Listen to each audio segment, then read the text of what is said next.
दोस्तों, क्या होता है जब इज्जत लुट जाने के बाद मरी हुई एक मासूम लड़की कलेक्टर बनकर पूरे 25 सालों बाद अपने गांव लौटती है, जिसे देखकर गांव के दरिंदों के पैरों तले जमीन खिसक जाती है। वह मासूम लड़की चुन चुनकर एक एक अपराधी को सजा देती है और अपनी बेइज्जती तथा अपने बाप के कातिलों से बदला लेती है।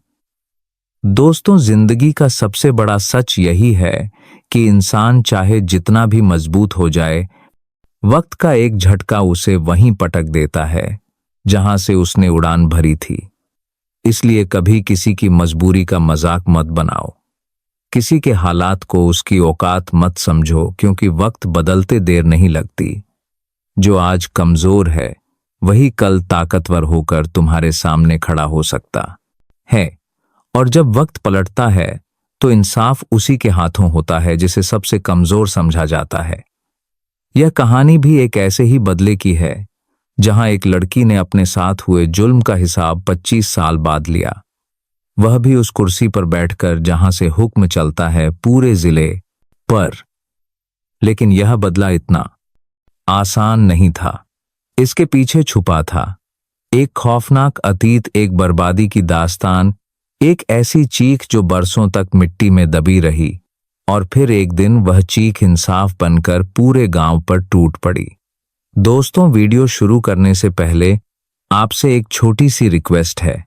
आप हमारी रिक्वेस्ट है, यह वीडियो कहां से देख रहे हो, Delhi, Mumbai, UP, Bihar, Kolkata, Dubai, London या फिर अमेरिका से, आप अपना नाम और शहर का नाम कमेंट बॉक्स में जरूर लिखिए, क्योंकि आपका नाम और आपका शहर जानना मेरे लिए बेहद जरूरी है।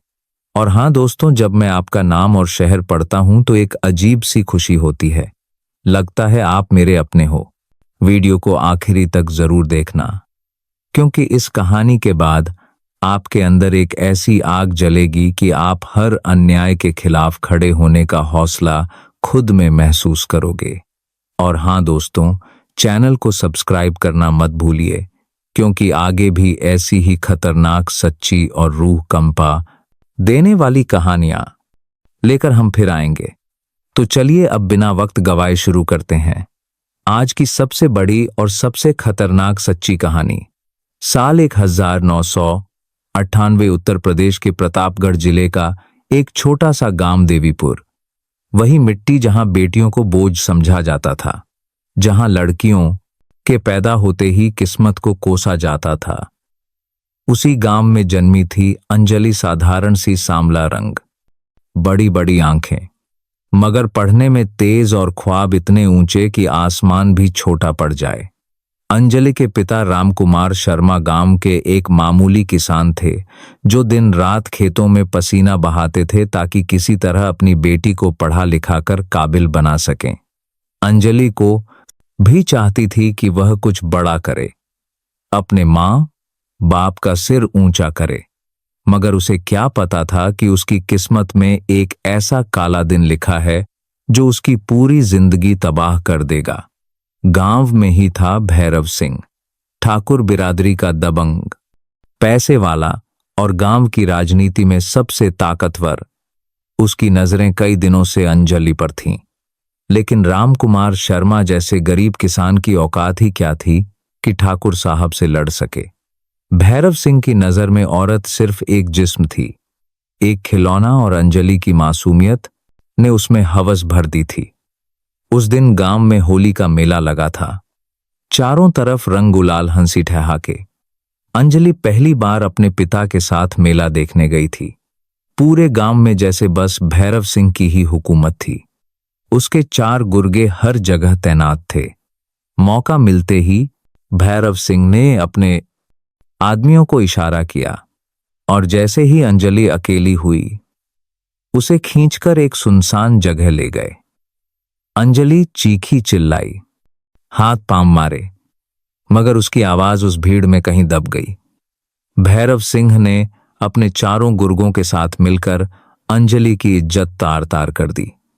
वह मासूम गिड़गिड़ाती रही, रहम की भीख मांगती रही, मगर उन दरिंदों का दिल पत्थर हो चुका था। जब हवस पूरी हो गई तो भैरव सिंह ने गला दबाकर अंजलि को वहीं मार डाला और गांव के बाहर कुएं में फेंक दिया।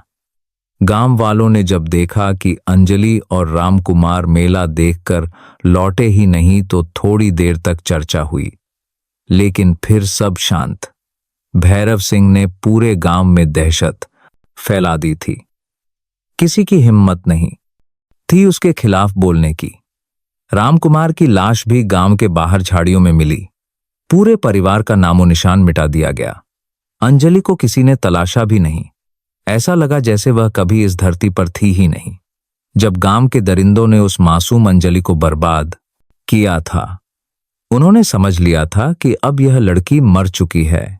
उन्होंने उसे अधमरी हालत में गांव के बाहर कुएं में फेंक दिया था ताकि कोई उसे कभी ढूंढ ना सके। पूरा गांव मान चुका था कि अंजलि अब इस दुनिया में नहीं रही, क्योंकि उस वक्त कोई भी लड़की जिंदा बचने की उम्मीद नहीं किया था। लेकिन किस्मत ने उस दिन अंजलि के लिए कुछ और ही लिखा था। कुएं के पास से गुजर रहे एक साधु बाबा ने उसकी हल्की सी सांसें महसूस कर ली। वह बाबा कोई आम इंसान नहीं था, तपस्वी था जिसने दुनिया त्याग दी थी। उसने अंजलि को निकाला, अपने आश्रम में ले जाकर महीनों उसका इलाज किया। शरीर तो उसका टूटा था ही, लेकिन आत्मा भी बुरी तरह घायल थी। बाबा ने उसे नया नाम दिया, काव्या, नया जीवन दिया और सबसे बड़ी बात जीने की वजह दी। महीनों तक काव्या मौत और जिंदगी के बीच झूलती रही, लेकिन बाबा ने हार नहीं मानी। धीरे धीरे वह फिर खड़ी हुई, फिर पढ़ाई शुरू की। बाबा की शरण में रहते हुए उस दर्द को अपनी ताकत बनाया। बाबा ने ही उसे सिखाया, बेटी तू मरी नहीं है, तुझे मरना नहीं है। तेरा नया जन्म अब हुआ है और अब तेरा एक ही मकसद है, उस पाप का अंत करना जिसने तुझे मारने की कोशिश की। साल बीतते गए, गांव की जमीन बिकती रही, भैरव सिंह की सत्ता बढ़ती रही। वह अब एमएलए बन चुका था। पूरा जिला उसकी मुट्ठी में था। कोई उसकी तरफ आंख उठाकर भी नहीं देखता था। लेकिन कहते हैं ना, वक्त का पहिया घूमता जरूर है। भैरव सिंह को क्या पता था कि जिस मासूम की लाश उसने कुएं में फेंक दी थी, वह एक दिन आंधी बनकर उसकी पूरी पीढ़ी को तबाह कर देगी। इधर प्रयागराज शहर बात में एक अनाथ आश्रम में एक लड़की बड़ी हो रही थी। नाम था काव्या। पढ़ने में इतनी तेज कि हर टीचर दंग रह जाता। उसका कोई अतीत नहीं था, बस एक नाम और पढ़ाई ही उसका सब कुछ थी। उसे खुद नहीं पता था कि वो कौन है, कहां से आई है, लेकिन उसके अंदर एक आग थी, एक बेचैनी, जैसे कोई अधूरा बदला बाकी हो। काव्या ने ठान लिया था कि वह अफसर बनेगी, वो ताकतवर बनेगी, ताकि कोई उसकी जैसी लड़की के साथ फिर ऐसा ना कर सके। दिन रात पढ़ाई, मेहनत, और फिर एक दिन पूरे उत्तर प्रदेश में टॉप कर गई काव्या। यूपीएससी क्लियर कर लिया और सीधा जिला अधिकारी डीएम बनकर उत्तर प्रदेश लौटी। लेकिन किस्मत का खेल देखिए, पहली पोस्टिंग उसी जिले में हुई जहां उसकी जिंदगी शुरू होकर खत्म हुई थी, प्रतापगढ़ जिला। जैसे ही उसने ज्वाइन किया, बचपन की धुंधली यादें एक एक कर लौटने लगी। आंखों के सामने वह कुआं घूमने लगा, वह खेत, वह मेला, और फिर उसे समझ आया कि वह काव्या नहीं, वह अंजलि है। वही अंजलि जिसे भैरव सिंह और उसके गुंडों ने मारा था। 25 साल बाद वही मरी हुई लड़की अब डीएम बनकर लौटी थी। आंखों में खून उतर आया था, सीना फौलाद बन चुका था। अब उसके सामने कोई भैरव सिंह, कोई सत्ता नहीं थी, अब सिर्फ इंसाफ बाकी था। अंजलि के सीने में 25 सालों से जो आग दबाई गई थी, अब वह दहकता हुआ ज्वालामुखी बन चुकी थी। सामने अब पूरा प्रतापगढ़ जिला था और उसके पीछे भारत सरकार की मुहर। नाम था काव्या कुमारी, लेकिन जिस खून की चीखें उसके अंदर मरी पड़ी थी, वह अंजलि की थी। डीएम ऑफिस में बैठते ही सबसे पहला आदेश उसने दिया, देवीपुर गांव में सड़क, पानी, बिजली और स्कूल का सर्वे शुरू करो। चारों तरफ हड़कंप मच गया क्योंकि यह वही गांव था जहां भैरव सिंह की तूती बोलती थी। उसकी हवेली अभी भी पूरे इलाके में डर का दूसरा नाम थी। अफसरों ने डरते हुए कहा, मैडम उधर जाना थोड़ा मुश्किल है, ठाकुर साहब का इलाका है। लेकिन काव्या ने एकदम सख्त आवाज में कहा, अब वहां मेरा राज्य है।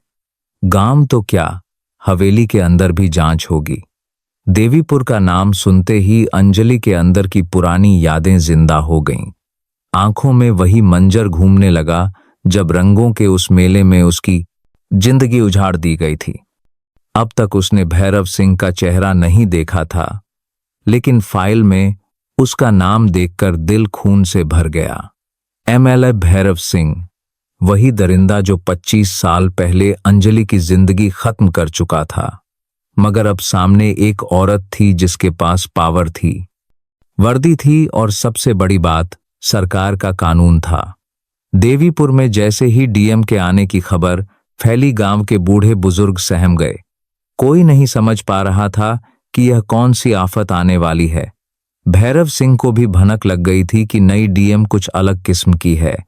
उसने तुरंत अपने आदमियों को भेजा, जा पता कर, कौन है यह औरत, क्यों बार बार हमारे गांव का नाम ले रही है। गुंडे गए, लेकिन लौटकर बोले, साहिब यह कोई आम औरत नहीं है, प्रयागराज की सबसे तेज डीएम है।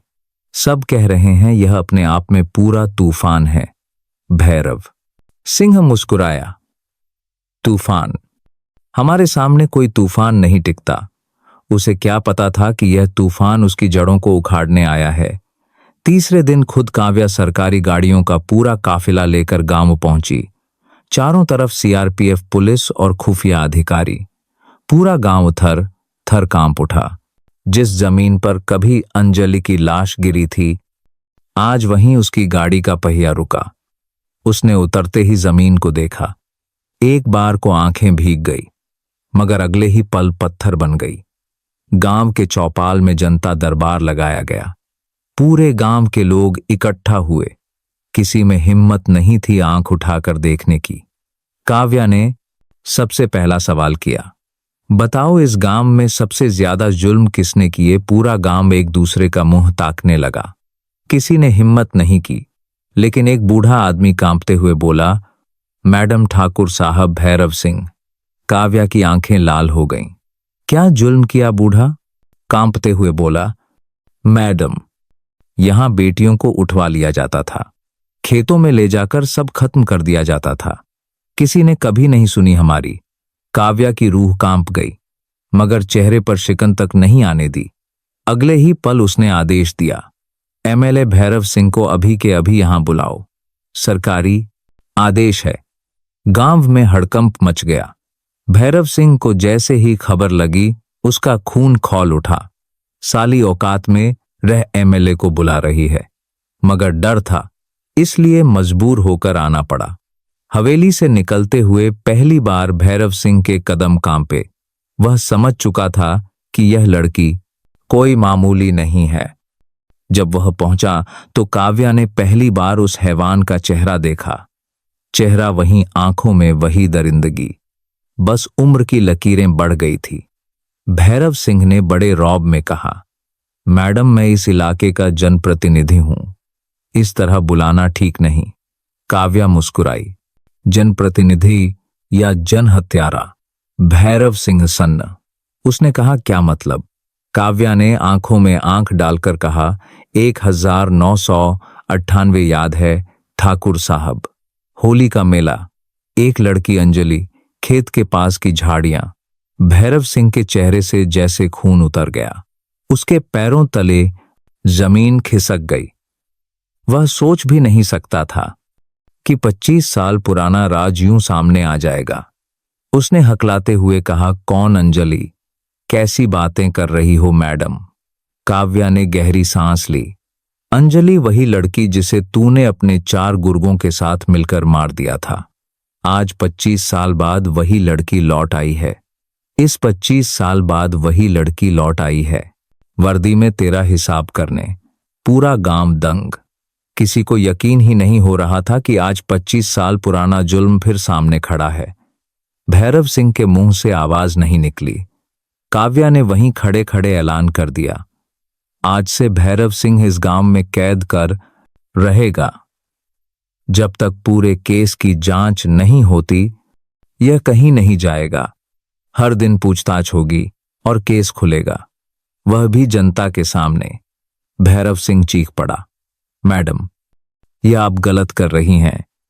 मेरे ऊपर झूठा आरोप लगाओगी तो अंजाम अच्छा नहीं होगा। काव्या मुस्कुराई, अंजाम तो तेरा वही होगा जो 25 साल पहले तूने अंजलि का किया था, मिट्टी में मिल जाएगा। फर्क बस इतना है ठाकुर, आज तेरा गुनाह सरकारी दस्तावेज में लिखा जाएगा। पूरा गांव तालियों से गूंज उठा और पहली बार भैरव सिंह के चेहरे पर डर साफ था। उसे समझ आ चुका था कि यह डीएम कोई आम अफसर नहीं, यह उसकी बर्बादी बनकर आई है। लेकिन खेल अभी शुरू हुआ था, असली बदला तो बाकी था। भैरव सिंह का चेहरा देखने लायक था, जो शेर बनकर गांव में दहाड़ता था। आज उसी गांव की मिट्टी में उसकी गर्दन झुकी हुई थी। मगर काव्या जानती थी कि ऐसे दरिंदे सिर्फ डराने से नहीं टूटते, उन्हें उनकी हैसियत वहीं दिखानी पड़ती है जहां उनकी सत्ता खड़ी हो। उसने उसी वक्त गांव में भैरव सिंह की जमीनों का रिकॉर्ड निकलवाया। पटवारी, लेखपाल, तहसीलदार सबको बुलाया और बोली, मुझे इस भैरव सिंह की हर इंच जमीन का हिसाब चाहिए। यह कैसे बनी, कब बनी, किसके नाम है, सब सामने लाओ। अधिकारी सहम गए, क्योंकि सालों से भैरव सिंह के इशारे पर ही पूरा राजस्व महकमा चलता था। मगर अब वह दौर गया था। एक एक कर फाइलें सामने आने लगी। पता चला कि भैरव सिंह ने 25 साल में गांव के आधे गरीबों की जमीन दबा ली थी। किसी की बेटी उठवाई, किसी का बेटा मरवाया और फिर डराकर सबकी जमीन अपने नाम करवा ली। काव्या का खून खौल उठा। उसने सबके सामने ऐलान किया, जिसकी भी जमीन हड़पी गई है, आज सब नाम लेकर सामने आओ, सरकार है तुम्हारे साथ। पहले तो गांव वाले डरते रहे, लेकिन फिर वो बूढ़ा किसान सबसे पहले खड़ा हुआ, जिसकी बेटी अंजलि थी। उसने कांपते हुए कहा, मैडम, मेरी बिटिया को भी इन्हीं लोगों ने मारा था, मेरी जमीन भी हड़प ली थी। काव्या की आंखों में आंसू आ गए, मगर चेहरा पत्थर बना रहा। उसने फौरन आदेश दिया, पुरानी मिसल निकलवाओ, जांच करो, और जिसने भी जबरन कब्जा किया उसके नाम से जमीन छीन लो। पूरे गांव में हड़कंप मच गया। भैरव सिंह के गुंडे भागते भागते आए। मैडम, आप जो कर रही हैं गलत कर रही हैं, साहब का कोई कुछ नहीं बिगाड़ सकता। लेकिन काव्या ने आंखें तरेरी, अब यहां एक ही साहब हैं, मैं, और याद रखो, जो कानून को हाथ में लेगा उसे गोली मारी जाएगी। सीधे यहीं इसी गांव के बीच में। पहली बार भैरव सिंह को समझ आ गया कि मामला हाथ से निकल चुका है। उसने अपने किसी पुराने रिश्तेदार से फोन लगवाया। लखनऊ में बैठे बड़े नेता को बोलो, इस लड़की को हटवाओ यहां से, यह बर्बाद कर देगी मुझे।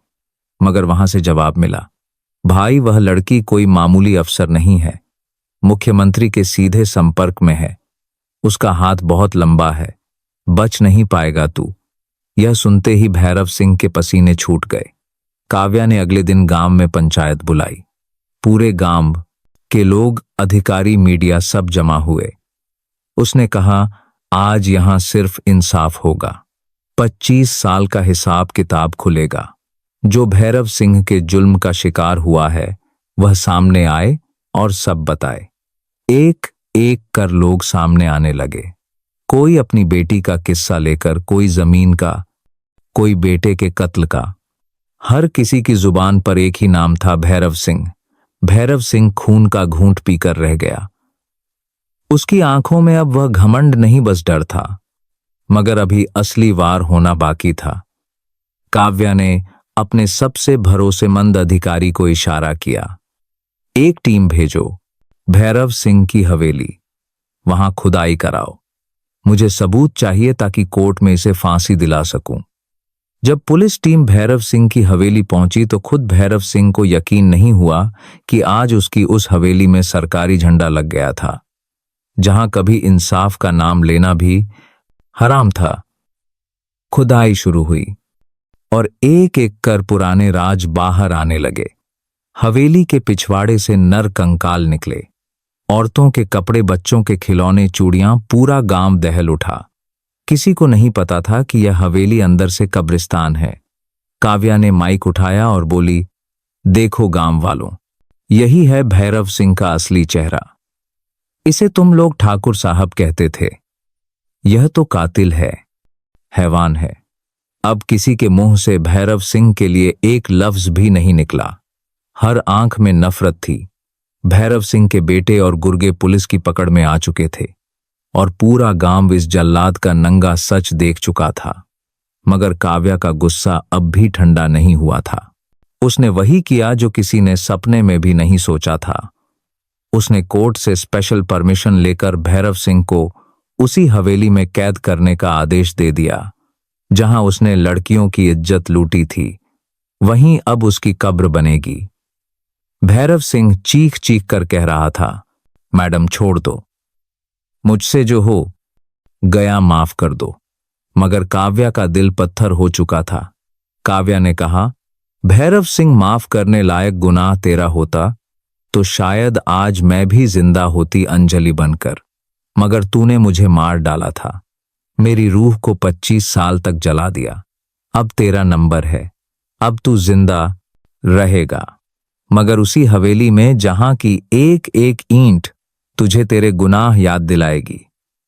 और हां, तेरा यह एमएलए का तमगा भी खत्म। सरकार ने तुझे पद से बर्खास्त कर दिया है। भैरव सिंह के पैरों तले जमीन खिसक गई। उसकी आंखों में जिंदगी का पहला खौफ था। भैरव सिंह की हवेली अब जेल बन चुकी थी। चारों ओर पुलिस तैनात थी और अंदर एक हैवान कैद था, जिसके गुनाहों की फाइलें अब पूरे राज्य में गूंज रही थी। मगर काव्या जानती थी कि असली जंग अभी बाकी है। भैरव सिंह का नाम मिटाना है, उसकी पहचान मिटानी है, ताकि आने वाली पीढ़ियां जान लें कि हैवानियत का अंजाम क्या होता है। अगले ही दिन उसने गांव में सरकारी टीम भेजी, जिन्होंने भैरव सिंह के नाम के सभी बोर्ड ईंटों पर लिखे नाम और उसकी हर पहचान मिटानी शुरू कर दी। गांव का स्कूल जो भैरव सिंह के नाम पर था, वहां नया बोर्ड लग गया, अंजलि बालिका विद्यालय। वही अंजलि जिसकी इज्जत भैरव सिंह ने छीन ली थी। यह देखकर पूरा गांव सन्न था, मगर एक अजीब सुकून भी था। पहली बार किसी ने उनकी आवाज को इतना बड़ा हक दिया था।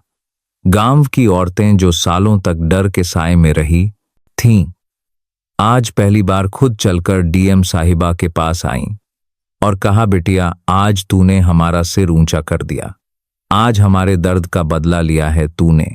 काव्या की आंखें भर आईं, लेकिन उसने खुद को संभाला और बोली, यह तो बस शुरुआत है, अभी वह असली सजा बाकी है जो भैरव सिंह जैसे दरिंदों को मिलनी चाहिए। उसी दिन रात को काव्या ने चुपचाप उस हवेली के चारों ओर खुदाई शुरू कराई। उसे यकीन था कि यह हवेली सिर्फ गुनाहों का अड्डा नहीं, बल्कि एक जिंदा कब्रिस्तान है। खुदाई शुरू हुई और जैसा उसने सोचा था वैसा ही निकला। हवेली की दीवारों में कई मासूम लड़कियों की हड्डियां निकलीं। उनके कपड़े, चूड़ियां, राखियां, सब कुछ।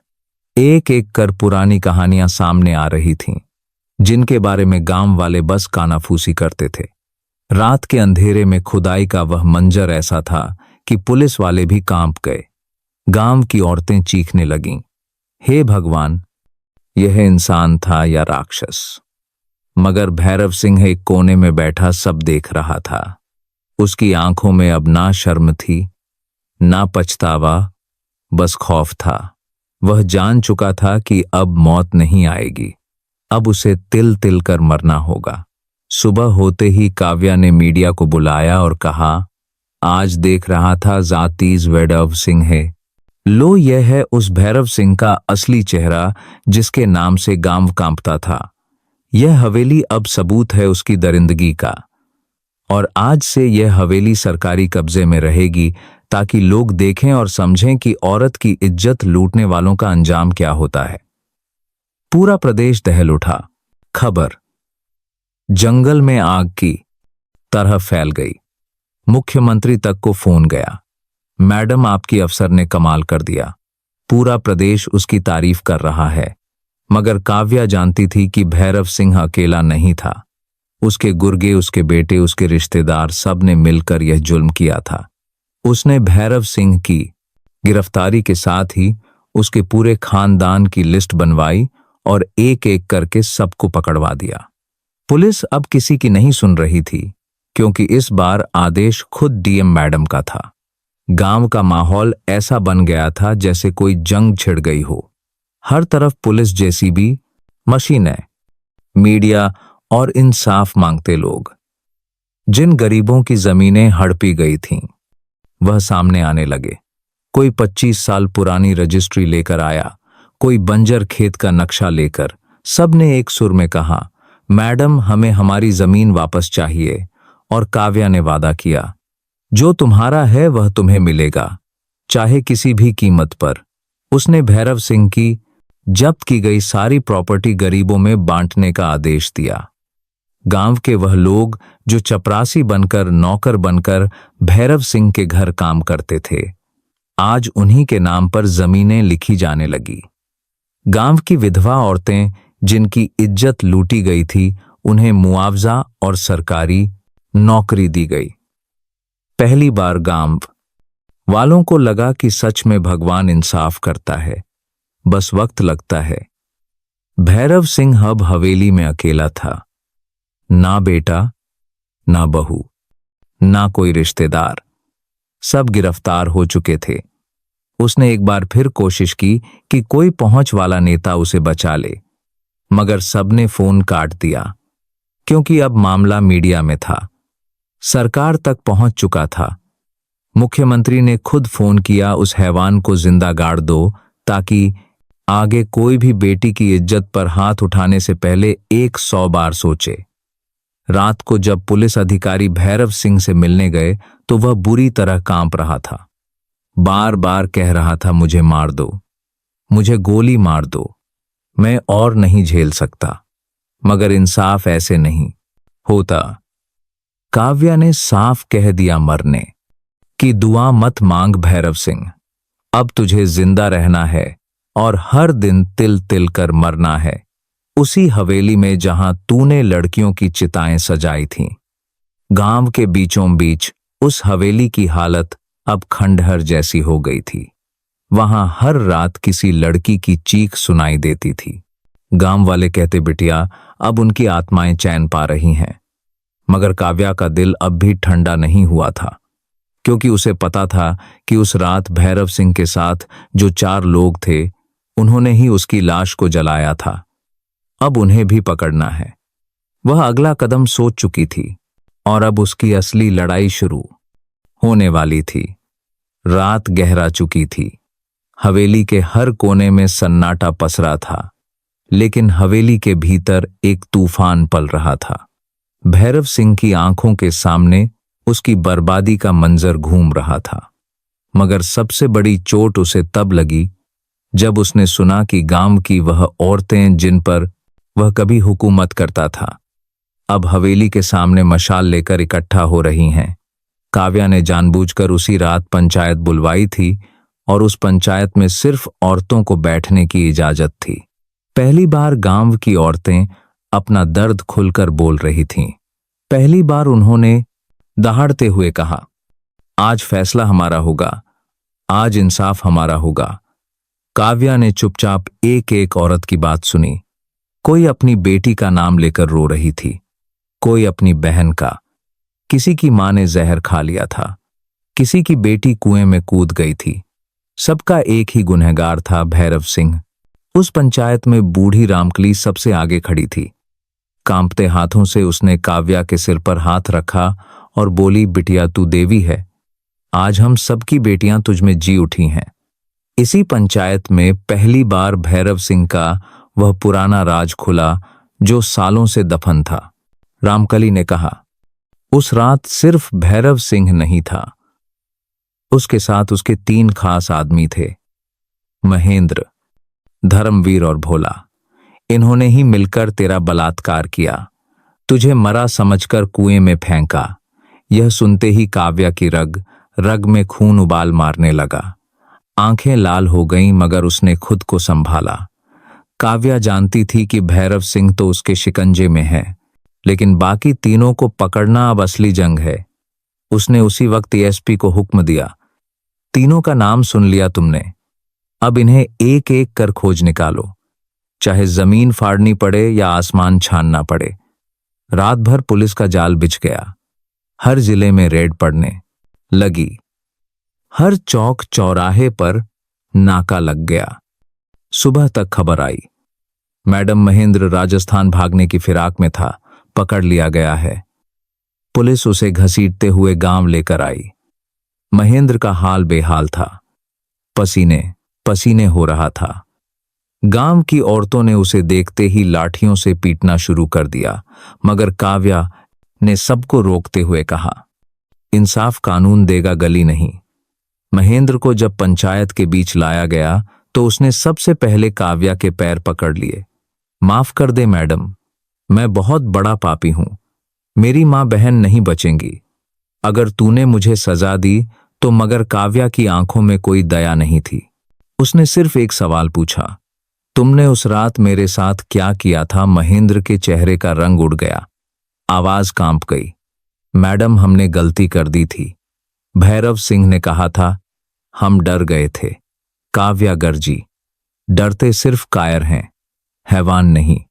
तुम सब ने हवस में डूबकर एक पारिंग लड़की की जिंदगी तबाह की थी। अब वही लड़की तुम्हारी जिंदगी तबाह करेगी। फिर उसने पुलिस को हुक्म दिया, इसे तुरंत जेल में डालो और ऐसा बंदोबस्त करो कि इसकी रूह कांप उठे। महेंद्र को घसीटते हुए ले जाया गया, मगर अब धर्मवीर और भोला की तलाश शुरू थी। धर्मवीर की खबर आई कि वह बनारस के किसी घाट में साधु का वेश धारण कर छिपा बैठा है। काव्या ने खुद टीम के साथ बनारस कूच किया, क्योंकि इस बार वह उसे अपनी आंखों के सामने पकड़ना चाहती थी। घाट पर पहुंचते ही पुलिस ने चारों तरफ से घेराबंदी कर दी। धर्मवीर भगवा कपड़ों में बैठा था, मगर उसकी आंखों में वही दरिंदगी थी। काव्या ने चुपचाप उसके सामने जाकर कहा, इतने सालों में भगवा ओढ़ लिया पर पाप नहीं छूटा। धर्मवीर कांपने लगा, मगर उसने भागने की कोशिश की। पुलिस ने दौड़ा कर पकड़ा और घसीटते हुए गांव वापस लाया। गांव में आते ही धर्मवीर की धज्जियां उड़ गईं। हर कोई उसे गालियां दे रहा था। काव्या ने फिर वही सवाल दोहराया, बताओ उस रात क्या किया था? धर्मवीर ने रोते हुए कबूल कर लिया, हमने तुम्हें मरा समझकर कुएं में फेंका था। भैरव सिंह ने कहा था, अगर किसी को पता चला तो पूरे खानदान को जला देगा। हम डर गए मैडम, हम डर गए थे। काव्या की आंखों में आंसू आ गए, मगर वह आंसू कमजोरी के नहीं, उस बच्ची की रूह के थे जो 25 साल पहले चीख चीख कर इंसाफ मांग रही थी। उसने धर्मवीर को भी जेल भेजने का हुक्म दिया, लेकिन अब बारी थी सबसे शातिर भोला की, जो 25 साल से फरार था। भोला का नाम सुनते ही गांव वालों की रूह कांप गई, क्योंकि वह सबसे खतरनाक था। खबर मिली कि भोला नेपाल भाग चुका है और वहां किसी शराब के धंधे में लगा है। काव्या ने सीमा पार की एजेंसियों से संपर्क किया, खुद गृह मंत्रालय से बात की और पहली बार किसी डीएम ने इंटरनेशनल स्तर पर कार्रवाई शुरू कर दी। 3 दिन बाद खबर आई, मैडम भोला पकड़ा गया है। नेपाल पुलिस ने उसे सीमा पर दबोच लिया है। पूरे गांव में खुशी की लहर दौड़ गई। लोग ढोल नगाड़े लेकर इकट्ठा होने लगे। भोला को हथकड़ी में जकड़ कर लाया गया। चेहरा ढका हुआ था, मगर आंखों में अब भी वही घमंड था। काव्या ने उसे सामने लाकर पूछा, आखिरी सवाल, क्या तुमने उस रात मेरी लाश को जलाया था? भोला हंस पड़ा, लाश नहीं जलाई थी, जिंदा ही जला देते अगर पता होता कि तू वापस आ जाएगी। यह सुनते ही गांव की औरतें चिल्लाने लगीं, मगर काव्या चुप रही। उसने कहा, तेरी हंसी अब हमेशा के लिए खत्म कर दूंगी। भोला को भी जेल भेजा गया, मगर अब मामला हाई कोर्ट तक पहुंच चुका था। काव्या जानती थी कि केस लंबा चलेगा, लेकिन अब वह डरेगी नहीं, क्योंकि अब उसके पास कानून था, सत्ता थी, और सबसे बड़ी बात उन हजारों औरतों का आशीर्वाद था जिनकी जिंदगी उसने बदली थी। भोला की गिरफ्तारी के बाद गांव में जैसे सन्नाटा पसर गया था। हर कोई अब यही सोच रहा था कि अब क्या होगा। भैरव सिंह, महेंद्र, धर्मवीर और भोला चारों जेल में थे, लेकिन गांव के लोगों की आंखों में अभी भी डर साफ झलक रहा था। गांव की वह हवेली जहां कभी हर रोज शराब, शबाब और सत्ता का नशा चढ़ता था, अब वीरान खंडहर बन चुकी थी। लेकिन काव्या जानती थी कि सिर्फ इन 4 हैवानों को पकड़ लेना ही काफी नहीं था। असली लड़ाई तो अब शुरू हुई थी। उसने अपने दफ्तर में बैठकर केस की फाइल उठाई और एक एक कागज को पढ़ना शुरू किया। काव्या को एहसास हुआ कि भैरव सिंह के काले कारनामे सिर्फ बलात्कार तक सीमित नहीं थे। उसने पूरे गांव की जमीन हड़पी थी, सरकारी योजनाओं का पैसा डकारा था और दर्जनों फर्जी मुकदमे उन गरीब किसानों पर दर्ज करवा दिए थे जो कभी उसके खिलाफ बोलने की हिम्मत कर बैठे थे। उस रात पहली बार काव्या ने ठान लिया कि अब यह लड़ाई सिर्फ अपनी नहीं बल्कि पूरे गांव की इज्जत और हक की लड़ाई है। उसने तुरंत जिले के सभी सरकारी अफसरों की मीटिंग बुलाई और कहा, अब हर उस आदमी का हिसाब होना चाहिए जो इस हैवानियत में शामिल था। गांव के हर गरीब को उसका हक वापस मिलेगा, और अगर किसी ने भैरव सिंह के दबाव में कोई गलत काम किया है तो अब वक्त है सामने आने का। उसकी बातें सुनकर कई ईमानदार अफसरों के चेहरे खिल उठे। वर्षों से दबे हुए कर्मचारी पहली बार खुलकर बोले, मैडम, हमारे पास कागज हैं। भैरव सिंह ने जबरन दस्तखत करवा लिए थे, उसके आदमी हर जगह थे। काव्या ने सबूत जमा करने का आदेश दिया और कहा, अब वक्त आ गया है उस दरिंदे की जमीनें कुर्क करने का। उसकी हवेली, उसकी गाड़ियां, उसका सब कुछ अब गांव के नाम होगा। पूरे गांव में खबर फैल गई कि डीएम साहिबा ने भैरव सिंह की जायदाद जब्त करने का हुक्म दे दिया है। लोग अपने अपने घरों से बाहर निकलने लगे। महिलाओं की आंखों में बरसों का डर खत्म होने लगा था। काव्या जानती थी कि जमीन, पैसा और ताकत यही भैरव सिंह का असली घमंड था, और जब उसकी जायदाद नीलाम होगी तभी असली बदला पूरा होगा। उसने उसी दिन प्रेस कॉन्फ्रेंस कर ऐलान कर दिया, अब भैरव सिंह इस गांव का नहीं, देश का अपराधी है। उसकी सारी संपत्ति सरकार अपने कब्जे में ले रही है। पूरा जिला चौंक गया, लेकिन काव्या के चेहरे पर एक अजीब सुकून था। भैरव सिंह की संपत्ति कुर्क होने की खबर जैसे ही पूरे जिले में फैली, वैसे ही उन अफसरों, दलालों और मुखियाओं में हड़कंप मच गया जो बरसों से भैरव सिंह के टुकड़ों पर पल रहे थे। काव्या के इस फैसले ने पूरे सिस्टम को झकझोर दिया था। गांव के छोटे से थाने में रोजाना गवाहों की भीड़ लगने लगी जो सालों तक डरे सहमे थे, आज पहली बार खुलकर बोल रहे थे। किसी ने बताया, मैडम, मेरे पिता की 5 बीघा जमीन छीन ली थी भैरव सिंह ने। हमें तो गांव छोड़कर भागना पड़ा था। कोई बोला, हमारी बहन के साथ भी यही करने की कोशिश की थी, लेकिन हम चुप रहे, डरते रहे। काव्या एक एक की बातें सुनती रही और उसका दिल अंदर ही अंदर तड़प उठता। उसे एहसास हुआ कि भैरव सिंह एक हैवान था, लेकिन उससे बड़ा गुनहगार वह सिस्टम था जिसने इस हैवान को पनपने दिया। अब काव्या ने ठान लिया था कि भैरव सिंह के साथ साथ उसके बनाए पूरे जाल को तोड़कर ही दम लेगी। उसने एक टीम बनाई और गांव के हर घर में जांच शुरू करवा दी। हर वह फर्जी कागज, हर वह झूठा मुकदमा, हर वह धमकी, सबका हिसाब होना था। उधर जेल में बंद भैरव सिंह और उसके गुर्गों तक यह खबर पहुंच गई थी। भैरव सिंह ने पहली बार खुद को कमजोर और बेबस महसूस किया। उसने जेलर से मिलने की गुहार लगाई और कहा, मुझे उस डीएम से मिलना है। उससे कहना कि मैं माफी मांगने को तैयार हूं, मुझे छोड़ दे। लेकिन जवाब साफ था। अब वह दिन गए भैरव सिंह। अब तुम माफी नहीं मांगोगे, अब इंसाफ होगा। और इंसाफ ऐसे होगा कि तुम्हारी आने वाली नस्लें याद रखेंगी। गांव के लोग अब धीरे धीरे खुलकर काव्या का साथ देने लगे थे। महिलाएं पहली बार अपने आंगन से बाहर निकलीं और बोलीं, मैडम अब आप हैं तो हम बोलेंगे। भैरव सिंह ने हमारी भी इज्जत लूटने की कोशिश की थी, हम डर के मारे चुप थे। काव्या ने हर गवाही दर्ज करवाई और पूरे केस को मजबूत बनाना शुरू कर दिया। वह जानती थी कि अभी भी बहुत ताकतें हैं जो भैरव सिंह को बचाने की कोशिश करेंगी, लेकिन अब वह रुकने वाली नहीं थी। इस बीच सरकार तक इस पूरे मामले की खबर पहुंच गई थी।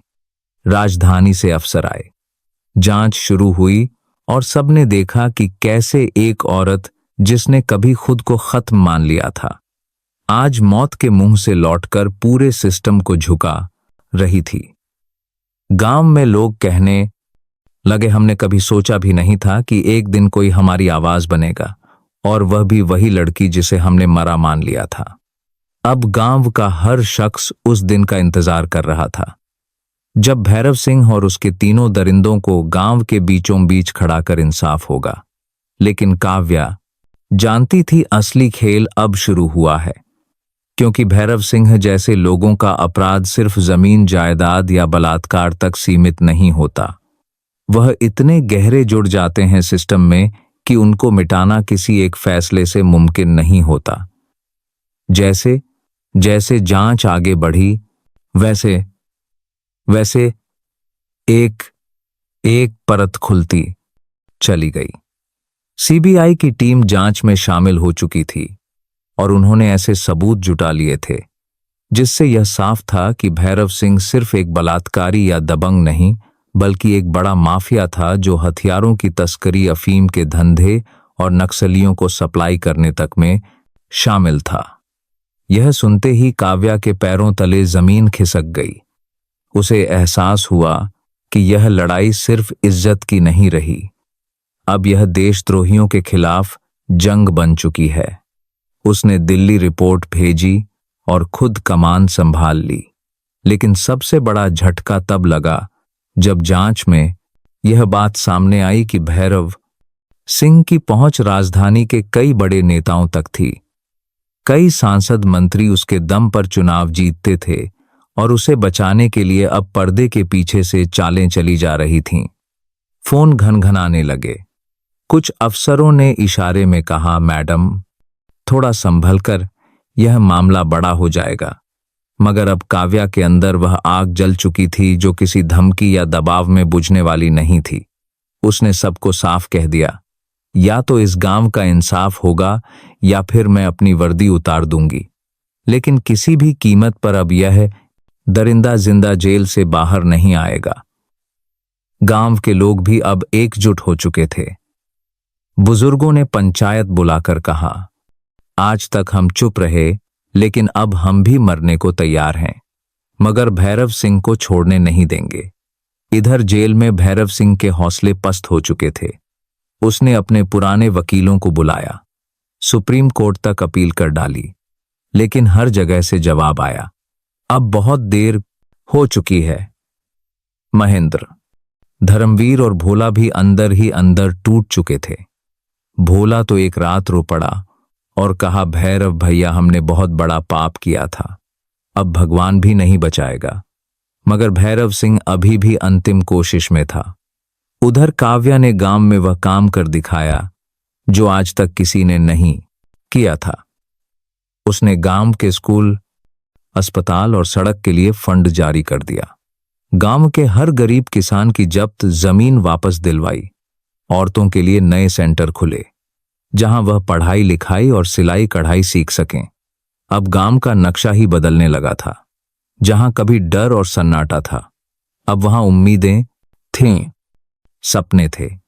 लोग कहते, हमने कभी सोचा नहीं था कि वह मरी हुई लड़की एक दिन हमारे लिए फरिश्ता बनकर लौटेगी। लेकिन काव्या जानती थी असली लड़ाई उस दिन खत्म होगी जब भैरव सिंह और उसके गुर्गों को सरेआम सजा मिलेगी। उसने कोर्ट में अपील की। यह केस आम नहीं था, क्लास का है। इसने पूरे समाज की रूह को झकझोरा है, इसलिए सजा भी ऐसी होनी चाहिए जो मिसाल बन जाए। कोर्ट ने सारे सबूतों को देखते हुए जल्द सुनवाई का आदेश दे दिया। पूरे जिले में चर्चा थी। अब फैसला आएगा और शायद पहली बार ऐसा होगा कि कोई दरिंदा अपने गुनाह की पूरी सजा भुगतेगा। फैसले वाले दिन काव्या ने खुद कोर्ट में मौजूद रहकर वह हर लाइन सुनी। जब जज ने कहा भैरव सिंह और उसके तीनों साथियों को उम्र कैद नहीं फांसी की सजा दी जाती है, क्योंकि इन्होंने सिर्फ एक लड़की की इज्जत नहीं लूटी बल्कि पूरे समाज को कलंकित किया है। यह सुनते ही पूरा गांव झूम उठा। लोगों ने नारे लगाने शुरू कर दिए, काव्या बिटिया जिंदाबाद, हमारी देवी अमर रहे। भैरव सिंह की आंखों में पहली बार वह डर था जो कभी किसी के चेहरे पर उसने देखा होगा। उसे समझ आ गया था आज वह हार गया एक लड़की से जिसे उसने मिटा देने की कसम खाई थी। महेंद्र, धर्मवीर और भोला ने भी सिर झुका लिया। उनकी आंखों से आंसू निकल रहे थे, लेकिन अब कुछ बाकी नहीं था। कोर्ट के बाहर निकलते ही पत्रकारों ने काव्या को घेर लिया और पूछा, मैडम आपको कैसा लग रहा है? काव्या ने मुस्कुराकर कहा, यह लड़ाई मेरी नहीं थी, यह हर उस लड़की की थी जिसे समाज ने मरने पर मजबूर कर दिया था। आज मैंने बस उन्हें इंसाफ दिलाया है। पूरा गांव रो रहा था, मगर यह आंसू अब दुख के नहीं जीत के थे। बूढ़े बुजुर्गों ने कहा, आज पहली बार हमारी आंखों ने देखा है कि एक बेटी जब कसम खा ले तो बड़े से बड़ा दरिंदा भी मिट्टी में मिल जाता है। भैरव सिंह और उसके तीनों दरिंदों को फांसी की सजा सुनाए जाने के बाद भी काव्या के दिल में एक बोझ था जो अब तक उतरा नहीं था। उसे लग रहा था कि अभी तक उसने भैरव सिंह जैसे हैवान को सिर्फ सजा दिलाई है, लेकिन उस दर्द और उस दहशत का हिसाब पूरा नहीं हुआ जो बरसों तक इस गांव में फैलाया गया था। काव्या ने तय कर लिया था कि जब तक वह भैरव सिंह की आंखों में वह डर नहीं देख लेती जो कभी उस मासूम लड़की की आंखों में था, तब तक उसका बदला अधूरा रहेगा। फांसी की तारीख तय हो चुकी थी, लेकिन उसके पहले काव्या ने खुद जेलर से इजाजत मांगी। मैं एक बार भैरव सिंह से अकेले मिलना चाहती हूं। जेल प्रशासन ने हालात को समझते हुए इजाजत दे दी। उस रात काव्या अकेली भैरव सिंह के सामने बैठी। वही दरिंदा जो कभी उसकी सांसें छीन कर हंस रहा था, आज लोहे की सलाखों के पीछे खामोश बैठा था। काव्या ने ठंडी आवाज में कहा, पहचाना मुझे? हाँ, मैं वही हूं जिसकी चीखों का मजा लेते हुए तूने कहा था इसे तो अब कोई पहचानने वाला भी नहीं रहेगा। देख भैरव सिंह, 25 साल बाद आज मैं तेरे सामने खड़ी हूं। पहचान ले, आज भी जिंदा हूं और तुझे मिटाने आई हूं। भैरव सिंह की आंखें फटी रह गईं। उसके मुंह से आवाज तक नहीं निकली। उसकी रग रग में वह डर समा चुका था जो कभी उसने उस मासूम की आंखों में देखा था। काव्या ने आगे कहा, तेरी मौत तेरी कमजोरी बनेगी। देख भैरव सिंह, आज तुझे बचाने कोई नहीं आएगा। ना तेरे वह नेता, ना तेरे वह गुर्गे, ना तेरी वह ताकत। आज तुझे हर हाल में मरना है और मैं तुझे मरते हुए देखूंगी। इतना कहकर काव्या उठी और बाहर निकलते हुए बस इतना बोली, मौत आएगी भैरव सिंह, लेकिन चैन की नहीं। हर सांस में तुझे वही रात याद आएगी जब तूने मुझे मारा था। भैरव सिंह सिर झुकाकर रो पड़ा, लेकिन अब बहुत देर हो चुकी थी। काव्या बाहर निकली तो पूरा गांव उसका इंतजार कर रहा था। उसने सिर ऊंचा किया और कहा, अब खत्म हुआ। अब कोई भैरव सिंह किसी की बेटी को छू नहीं सकेगा। गांव के हर कोने में दिए जले, शंख बजे जैसे किसी राक्षस का अंत हुआ हो। काव्या ने खुद अपने हाथों से गांव के मंदिर में पूजा की और उस रात कसम खाई, अब मैं किसी बेटी को टूटने नहीं दूंगी। अब हर काव्या जिंदा रहेगी। भैरव सिंह की फांसी का दिन आखिर आ ही गया। जेल के बाहर हजारों लोग इकट्ठा थे, जैसे कोई जश्न मनाने आया हो। पूरा गांव वहां मौजूद था, वह भी जिन्हें भैरव सिंह की वजह से बरसों तक अपमान, डर और दर्द झेलना पड़ा था। हर आंख में आंसू थे, लेकिन इस बार वह आंसू खुशी के पारे थे। काव्या शांत खड़ी थी। उसकी आंखों में ना कोई घमंड था, ना कोई गुस्सा, बस एक अजीब सा सुकून था, जैसे कोई अधूरी आत्मा आज पूरी हो रही हो। सुबह होते ही भैरव सिंह को फांसी के तख्ते पर लाया गया। उसके चेहरे पर अब वही डर था जो कभी उस मासूम बच्ची के चेहरे पर था, जिसे उसने अपनी हवस का शिकार बनाया था। भैरव सिंह की नजरें बार बार काव्या को तलाश रही थीं, मानो आखिरी बार माफी मांगना चाहता हो। लेकिन काव्या दूर खड़ी एक पत्थर बन चुकी थी। उसकी आंखों में नफरत नहीं, बल्कि अब दया थी। जल्लाद ने आखिरी बार पूछा, कुछ कहना है? भैरव सिंह बस इतना बोला, माफ कर दे, मैंने गलती की थी, बहुत बड़ी गलती। अब मौत से डर लग रहा है। जल्लाद ने पट्टी बांधी, लीवर खींचा और अगले ही पल वो दरिंदा झूल गया, जिसने कभी एक मासूम को दहशत में डुबो दिया था। पूरा गांव उस पल खुशी से झूम उठा, जैसे कोई भूत उतर गया हो। लोगों ने एक दूसरे को गले लगाया। महिलाएं छाती पीट पीट कर बोलीं, आज हमारी बेटी जिंदा हो गई, आज हमारी आत्मा को शांति मिली। काव्या ने बस आसमान की ओर देखा और एक लंबी सांस ली।